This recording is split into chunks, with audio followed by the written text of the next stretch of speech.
મંજુલાબેન દિનેશભાઈ.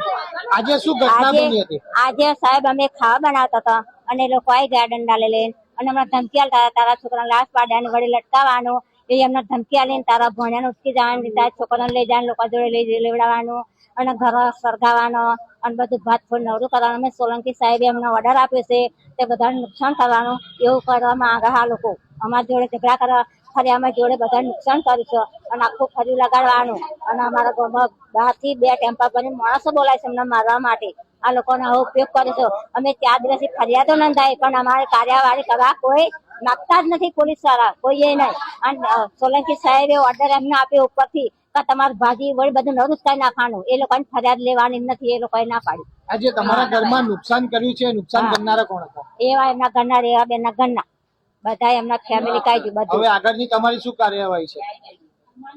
અમારે ન્યાય જોઈએ બધું. કોઈ એનો ગલ્લો જોઈએ નહીં. ધંધો કરે દારૂ ને એટલે દારૂ વેચે છે બેઠી બેઠી. હા ધંધો જ કરો દારૂ વેચા અને અમારે આ બધો નિર્વાળો જોઈએ. અમારે આવું બધું કશું કરવું ના જોઈએ. અમારે દાબેલી નો ધંધો કરવા મારા છોકરા બધું લાડુ બાર બધું તોડી નાખ્યું.